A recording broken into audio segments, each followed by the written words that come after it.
हमारे साथ इस वक्त लद्दाख के उपराज्यपाल डॉक्टर कविंद्र गुप्ता जी हैं। कविंद्र जी, आज का दिन बहुत विशेष है, कारगिल विजय दिवस। सबसे पहले वो पहला भाव, जब आज का सूरज उगता है, वो पहला भाव आपके मन में क्या आता है? देखिए, आज जिन लोगों के कारण से, जिन वीरों के कारण से हम अपनी इस आज़ादी को मना रहे हैं, ये इन्हीं की गौरव का परिणाम है। सीमाओं की रक्षा के लिए हमारी सेनाओं ने जो बलिदान दिया है वो हमारे लिए पूजनीय है। हम उनको नमन करते हैं। इस प्रकार की एक बड़ा अच्छा लगा कि मुझे एक एलजी के रूप में यहाँ पर आने का मौका मिला। इससे पहले मैं 13 वर्ष पहले भी इस स्थान पर आया था। तो ये देख करके वाकई में आंखों में आंसू आ जाते हैं कि किस प्रकार से उन शहीदों ने अपना बलिदान दे करके इस मातृभूमि की रक्षा की। सर, मैं समझ सकती हूँ, क्योंकि ये भावनाएं हमने भी यहाँ इस धरती पर आने के बाद महसूस की है। लेकिन एक बात, 26 साल पहले भी पाकिस्तान धूर्त था, आज 26 साल बाद भी वो धूर्त है।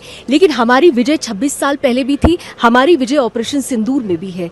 ये विजय बहुत कुछ कहती है।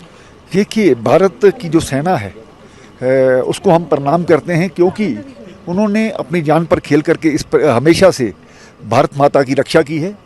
और ख़ास करके जो सरकारों ने एक अच्छा काम किया है कि ये यहाँ पर इंफ्रास्ट्रक्चर डेवलपमेंट करना, यहाँ पर जो हमारी सीमाएं हैं वो एक बहुत बड़ा काम किया है। और हाल ही में ऑपरेशन सिंदूर में हमने देख लिया कि अपनी शक्ति को बढ़ाना बहुत ज़रूरी है। शक्ति ही तो शांति का आधार है। अगर हमारे पास शक्ति होगी तो स्वाभाविक बात है कि शांति बनी रहेगी। पाकिस्तान को एक सबक है और पाकिस्तान को सबक सिखाने के माध्यम से हमने पूरे विश्व को जतलाया है हम अपने आप में सक्षम हैं, अपनी सीमाओं की रक्षा कर सकते हैं। और कोई भी हमसे बुरी आंख उठा करके देखेगा तो उसका बचना मुश्किल होगा। सर, एक बहुत महत्वपूर्ण सवाल, क्योंकि धारा 370 के खात्मे के बाद अब लद्दाख यूटी है, आप उसकी रिस्पॉन्सिबिलिटी ले चुके हैं। क्या बदलाव आपको लगता है कि सबसे ज़्यादा आने की ज़रूरत है लद्दाख में? केंद्र सरकार द्वारा बहुत से ऐसे यहाँ पर काम करने का प्रयास किया है। उसकी डिटेल तो मैं आपको बता सकता हूँ, लेकिन ये हमारा जो क्षेत्र है ये टूरिज़्म के माध्यम से यहाँ पर ज़्यादा से ज़्यादा लोग आ पाएँ, क्योंकि ये दुनिया का अलग तरह का क्षेत्र है। यहाँ का मौसम, यहाँ की जो सीमाएं हैं, यहाँ के जो लोग हैं, यहाँ का जो अलग वेशभूषा है, अलग भाषा है, ये अपने आप में एक हमें दर्शाता है कि हमें अपने देश को जानने की कोशिश करनी चाहिए।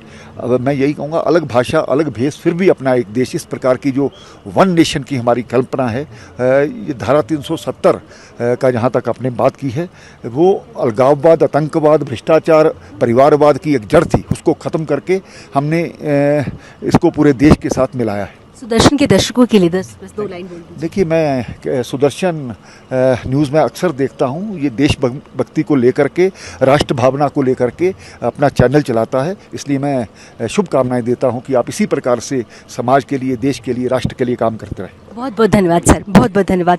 तो ये थे हमारे साथ लद्दाख के एलजी डॉक्टर कविंद्र गुप्ता जी, जिन्होंने साफ तौर पर कहा कि हमारी ताकत बहुत महत्वपूर्ण है। हमने पहले भी दुश्मनों को ये बताया था कि अगर तुमने हमारी तरफ आंख उठाकर देखा तो हम तुम्हें छोड़ेंगे नहीं, और हम आज भी वही वादा रखते हैं। यही ताकत है भारत की, यही शक्ति है राष्ट्र सर्वोपरि की भावना की।